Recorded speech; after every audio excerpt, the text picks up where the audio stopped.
welcome everybody to Geohug. So before we do kick off today's session, I would like to take this time to acknowledge the traditional lands which we're all coming from today. I live on the beautiful lands of the Gadigal, of the people of the Aurora Nation, and I'd like to pay my respects to the elders past, present and future. And yes, I am thrilled that we have Marco Fiorentini joining us today. So Marco is a professor in mineral systems science at the University of Western Australia and the director of the newly established ARC Centre in Critical Resources for the Future. So with his ability to work at the interface between applied research and fundamental science, in his career to date, he has pioneered research that unveiled the processes that led to the establishment of early life on the planet and that generated ore deposits enriched in critical metals that are crucial to catalyze the green energy transition. So it is going to be a brilliant session hearing from him today about critical resources and ore deposits of the future.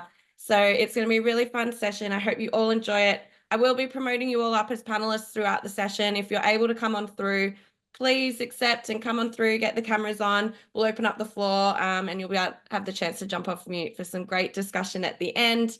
But yes, thank you so much, Marco, for joining. It's awesome having you here. Fantastic. Thank you so much for having me, Jess. It's brilliant. And I was very curious what got you into geology to begin with. Well, lots of reasons, and I've always been obviously attracted by the outdoors, the power of nature, and looking at how nature really shapes the environment that is around us. But being from Italy, I have also had to do with bureaucracy. And when I went to the university to choose my course, geology was the shortest queue, to be honest. So I actually ended up going there. It was the queue made up of the most fun-looking people. So I ended up going there, and I never regretted it. That is brilliant. I love that. And so I imagine it's taken you to many places and many different roles. What have been some big career highlights for you so far? Well, I mean, I'm talking to the converted. Most people here would have the same experience. I rarely have the feeling that I'm actually really working. And I mean, with my accent, people generally ask me whether I'm enjoying my time as on holiday here in Australia. I've been here for 5 years. So it's really true. I mean, geology is one of those disciplines that either you love it or you hate it. I think many people agree on this, and I happen to love it. And so I had the opportunity and the chance to visit many different countries, encounter spectacular geology. Geology is truly as we all know, the borderless thing. I mean, when you talk about boundaries, I mean, geology is the one thing that transcends all boundaries and allows the whole planet to become together. I love that. It's something that I truly feel on a regular basis. Oh, that's beautiful. Very, very well said. That is awesome. And I do ask all my guests to bring along some of their favorite pet rocks. I'm very curious what you have. Well, it was a difficult choice. I have a bit of a zoo of rocks, and for you today, I chose this fantastic. Let's see. Yes, it's actually a impact melt breccia from the Vredefort, the 2 billion years old Vredefort impact crater in South Africa.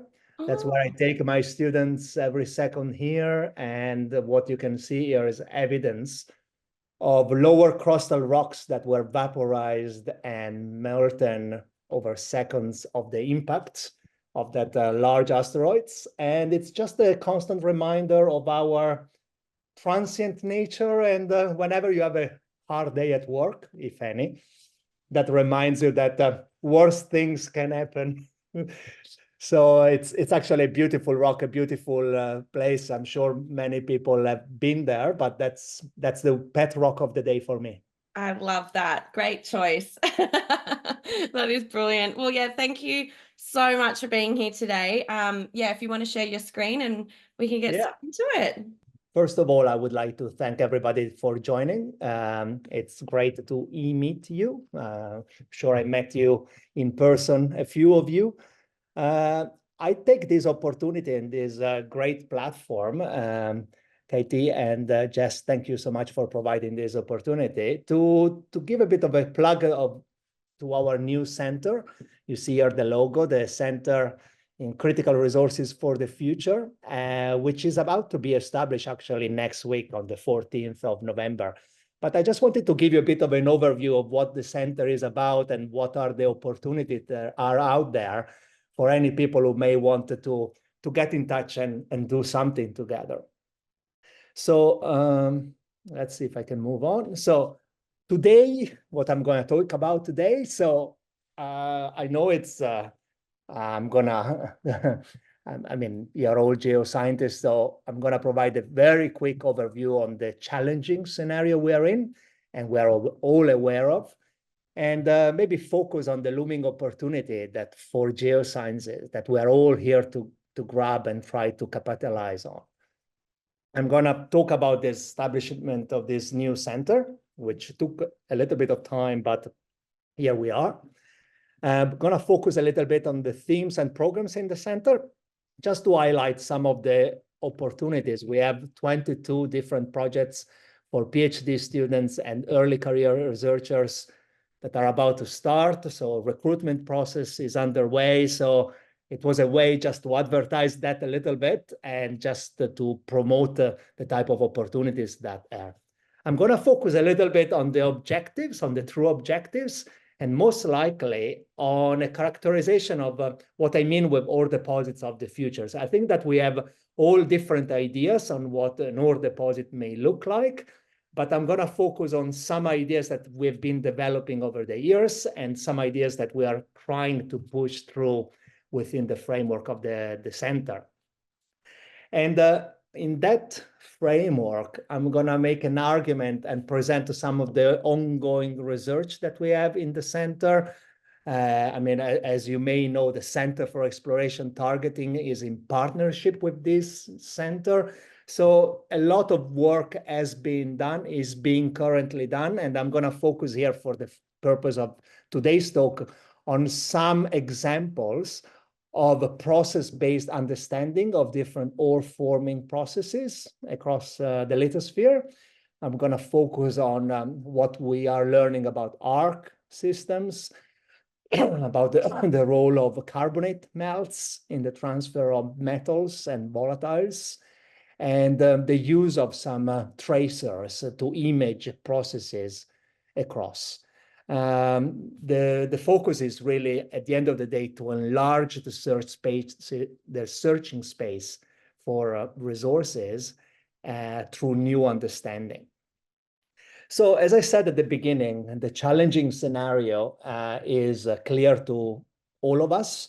We are obviously operating in an energy-constrained world, ESG constraints. We have a declining number of prospective students in geosciences, most likely because we are failing to pass on the message to students, especially in tertiary schools, that geosciences can be very much part of the solutions to a lot of the problems that we are facing as humankind at the moment. And the graph on the right is, I put the lithium there, but I could pick the critical metal or critical mineral of the month. The idea is that in order to underpin and support the energy transition, we need a series of different metals. That mix is going to change over time depending on the technology you're looking at or the availability of any given element. But the point is that the opportunities for us as geoscientists are immense in trying to supply the world, to supply society with the type of resources that are needed.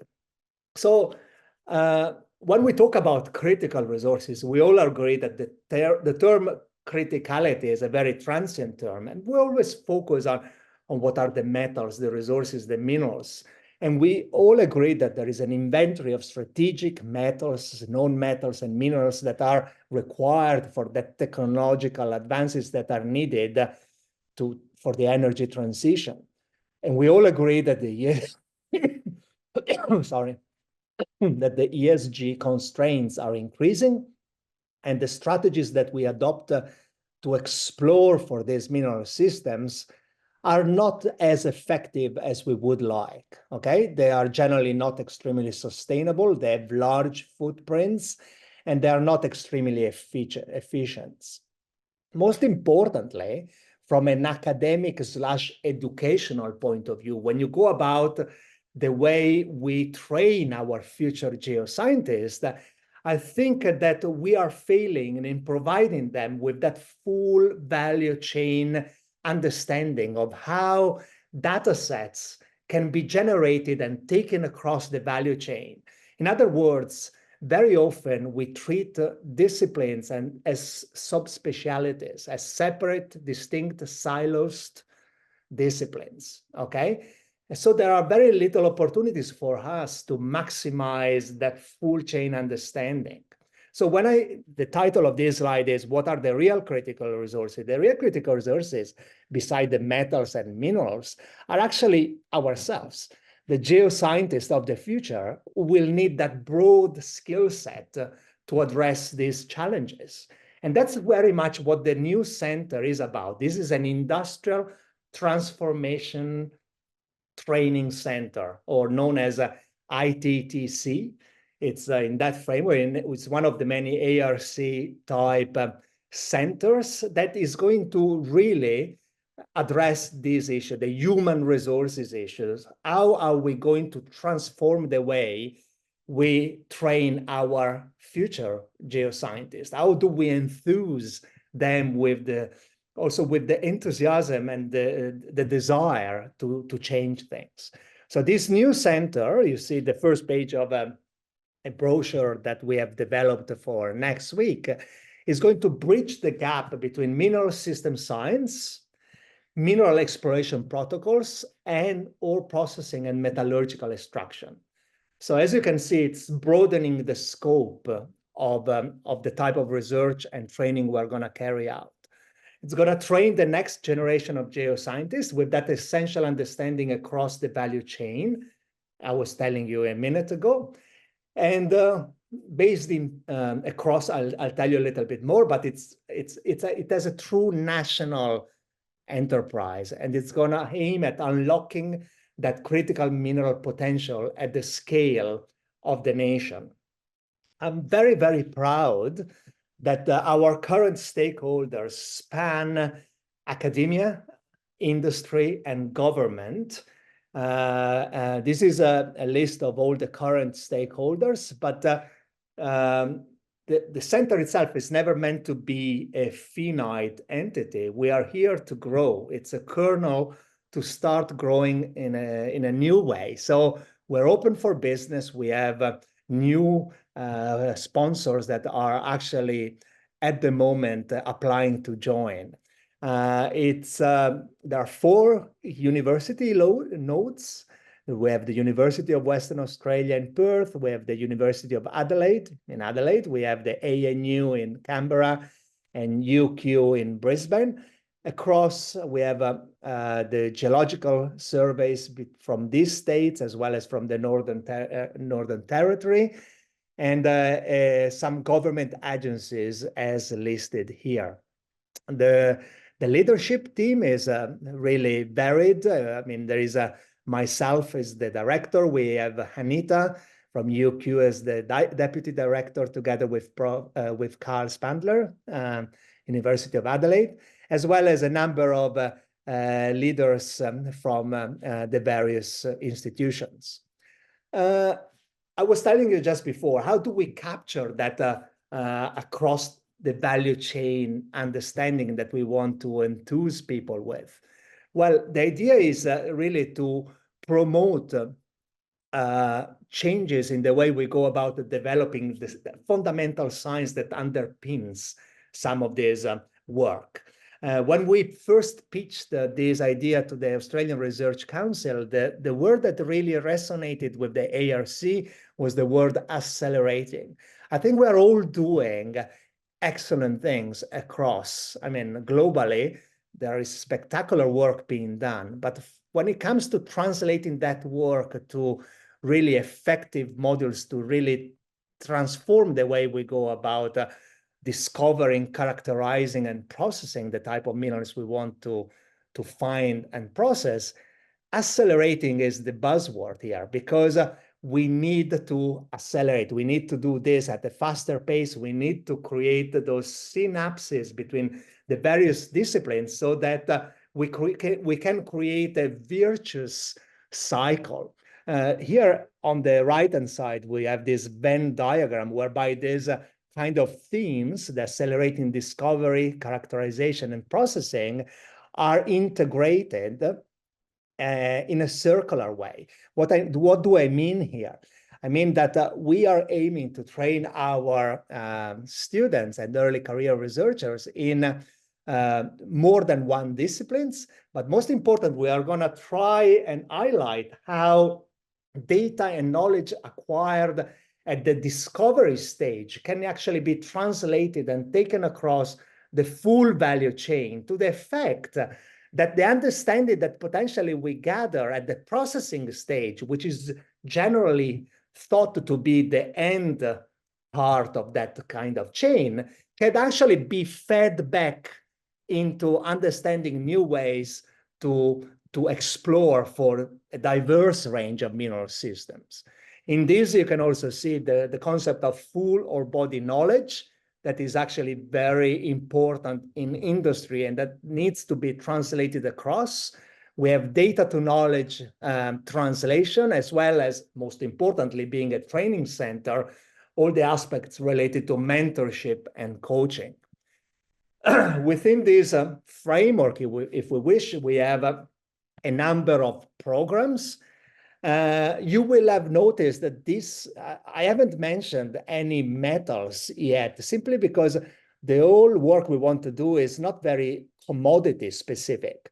Actually, the type of understanding we want to push forward can be actually translated and applied to a wide range of systems. I've just put here some examples of the type of work that we are going to do, together with importance related to the understanding of formation and expression of critical metal deposits in and through cover, as well as, very importantly, recovery from secondary sources, as well as traceability and sustainable extraction from a wide range of resources.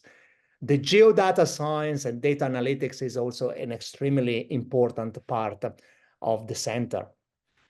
The objectives of the center, and this is a very outward, I'm doing all of this obviously because it's a self-promotional idea about the center to let you know a little bit more about this, but also because I would like to emphasize that this center is meant and will be very outward looking. So we are willing to establish collaborative pathways with institutions and companies in Australia and abroad. New pathways for training our skilled researchers to generate that so-called T-shaped workforce that at least is aware of the type of knowledge, of how their specific knowledge background can actually fit across that value chain. Very important ore characterization from nano to kilometer scale. I mean, we have fantastic infrastructure in many universities in Australia, not only, also government agencies. How do we actually fast track the development of these innovative techniques that permit that rapid ore characterization? And in that framework, you're all aware of the fantastic work that CSIRO is doing in this space. The idea is to develop all those cost-effective procedures for processing that will help now Australia as a whole, as a nation, to really succeed in that transition. Specifically, either because it's my background or because where I'm based, specifically here in Western Australia, my specific interest is about accelerating education on innovative ways we go about to discover new mineralized systems, focusing on strategic rather than necessarily critical for the reasons I told you a second ago, commodities, through work that may help us minimize that environmental impact, and most importantly, lead us to the golden dream, the zero waste mining we are all trying to achieve. So the idea here is, how do we go about, and this is just an example of the type of work we are carrying out within the center, how do we target ore deposits of the future? And most importantly, what do these ore deposits of the future look like? Well, I think that we can all agree that they will most likely not look like this. This is obviously an open pit with a very significant footprint in terms of from an environmental point of view. And going forward, we will have to most likely reconsider the way we go about targeting some of these large systems. This is taking us to a changing in the definition of what we consider as ore, because it may look, and it already looks different. I mean, when we consider ore, and for example, my colleague Anita Parker-Fox, when she thinks about what an ore deposit is, that could actually be mine waste from pre-existing mines that could actually be reworked and re-looked at for a wide range of metals. So going forward, together with that repurposing, I think that the focus on high quality, most likely smaller, higher grade, higher tenor systems is required.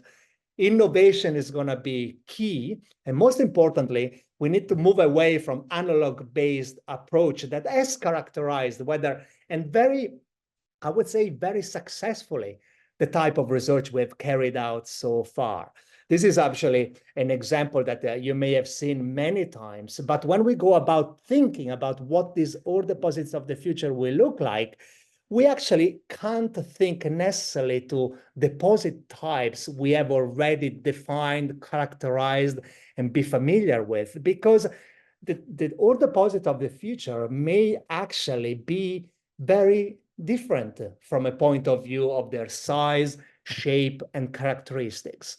Simply because when we think about how we understand the way metals, ligands, volatiles are transported, actually we add value to that kind of understanding every single day. If you go through the literature, there is fantastic work being done on an everyday basis. So why don't we start effectively to translate that new understanding to discover and look for deposit types, and I'm putting inverted commas here, that have never been found before.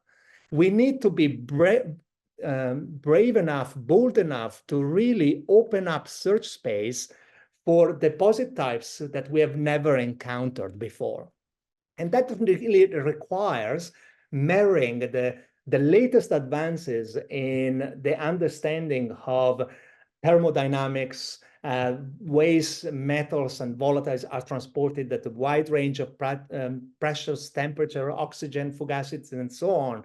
All the type of work we already do as geoscientists, we need to translate and be open-minded about how this may operate in nature. And that's why I think I would really like to give you a bit of a flavor and overview of the type of work that we are doing, I think. And this is just a little snippet of a much bigger picture. But when we think about shifting from looking for something that we already have pictured in our minds to something that may be completely open-ended, I'm going to give a few examples. So some of the work here on understanding how chemophysical parameters, for example, of arc magmas, but not only, may actually influence their mineralizing potential. This is work that I would like to highlight that is very much led by Bob Laux here, visiting Perth regularly, 2 or 3 times a year. With his fantastic petrological knowledge, he has been really looking at ways to identify proxies in the mineral record, most importantly in the detrital record, as well as in the large rock databases, to really pinpoint the relationship between magmatic differentiation patterns and changes in the hydration, as well as in the barometric properties of magmas. He has very much worked linking how these parameters lead to the genesis of more or less fertile environments, specifically in magmas that are potentially enriched in copper and copper gold. So these are two of the papers that Bob put forward very recently. And jointly with me, we have been co-supervising Carolina Mafra, geology student here in Perth, who has been was just had this fantastic paper accepted in geology, looking at how some of the work that Bob had developed, mostly focused on copper-rich system, could actually be translated onto gold system, and pointing out to the importance of mantle domains, the presence of specific mantle domains in the genesis of fertile gold and gold copper systems. So this type of understanding, again, is very empirical in a way, because it goes back to the basics of understanding geochemical patterns, geochemical features, but basically helps us questioning some of the assumptions related to the understanding that we have about how porphyry and intrusion-related systems really operate. And potentially this understanding helps us really question some of those ideas and broaden our search space for this environment. Another type of work I'm very proud of has been led by Maria Cerdantseva. Maria has recently graduated, I think earlier this year, from her PhD. She's now an early career researcher again here at UWA. And she has been really questioning and looking at the role of carbonate melts in the transfer and concentration of precious and base metals. Her work nicely complements and integrates some of the work that you may be familiar with from Isra Ezzat. I think she gave a presentation a few weeks ago in this platform, presenting some of the work that was published earlier in the year on the role of carbonate metasomatism in the mantle and the enrichment, the pre-enrichment in precious metals of some of these magmas. Well, Maria took this work further, looking at how that relationship between sulfide metals, volatiles, and carbonate occurs within the crust, and actually ended up questioning some of the understanding or ideas that we have on the relationship or petrographic evidence related to the relationship between carbonate rich lithologies or halos and sulfide blebs.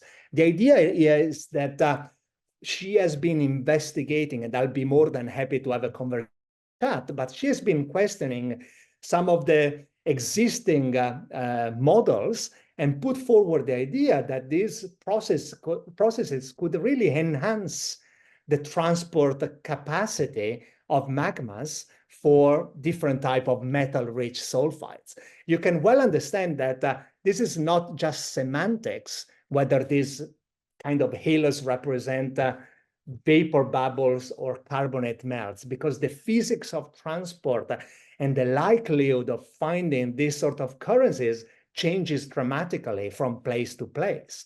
I believe that this type of work really underpins and stems from some of the work that Dave Holwell and others had put forward a few years ago, whereby different mineral systems that are expressed in different parts of the lithosphere, going from the lower crust all the way to subsurface system, could actually be genetically related.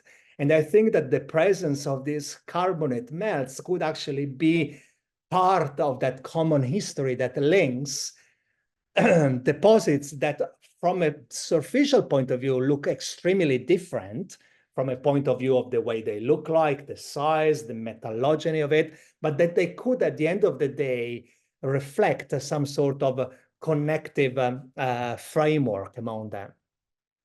For the third example I wanted to give you, I'll actually showcase results from another brilliant student, Anne Virnes. She again graduated from her PhD earlier in the year. She's still working in Western Australia. And as part of the ILGAN 2020 project, it's a Mariwa project you may be familiar with, she applied multiple sulfur isotope systematics to unveil processes associated with metal transport mechanisms in magmas.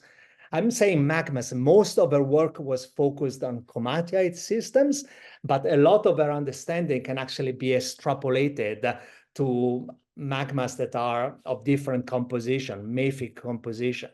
So without going again into too much detail, I'll be happy to address any questions later on what non-mass dependent sulfur isotope anomalies are, most likely anomalies that were generated and preserved in their Archean due to a non-mass dependent fractionation of the different sulfur isotopes in nature.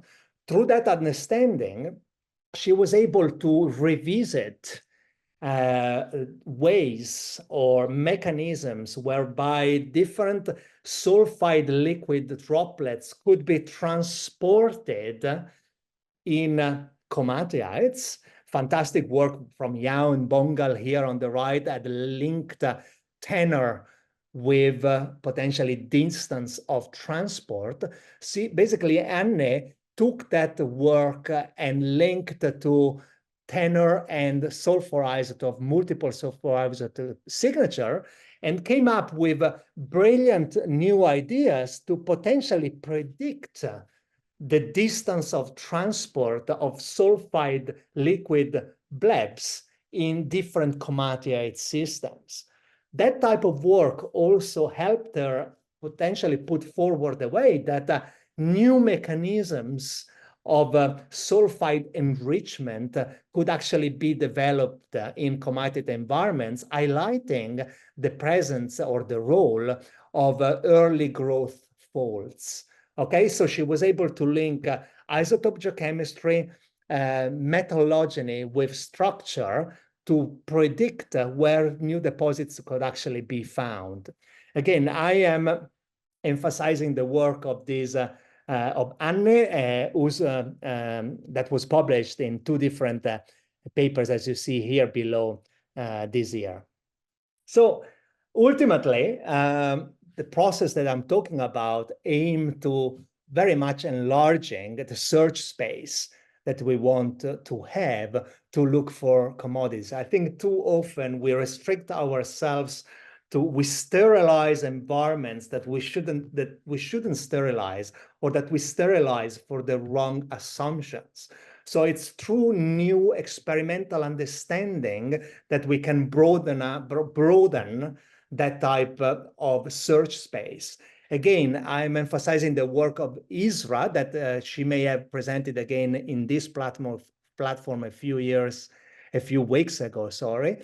Work that was carried out within the framework of the CMET for the work in collaboration with Macquarie University in the University of Leicester in the UK.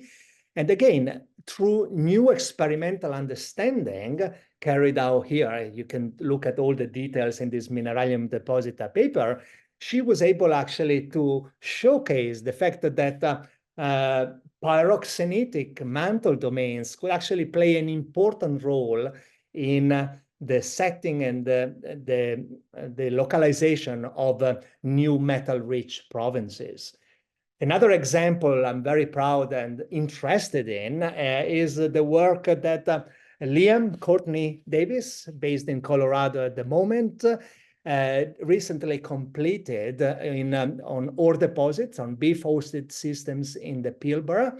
What do I mean here with new experimental understanding? Well, Liam pioneered a new geochronological tool based on hematite, and was actually able to precisely basically date the upgrade or the hematite-rich ore in some of the deposits, actually in all of the deposit, showing that that time of enrichment may have occurred much later than previously thought. Again, this is work that has just come out, and it's obviously out there to be criticized and to be discussed, but it's again an example we have of trying to think about laterally on how, and revisiting some of the processes that have been taken for granted for a very long time, and seeing how do these changes how can these changes help us think differently and potentially open up new search space for different categories, for different mineral systems. And most importantly, and that's something that John Wronski always really emphasized, is rather than focusing on differences between the various mineral systems, how about we go about identifying those analogies that actually characterize the different mineral systems. This is one of the final slides.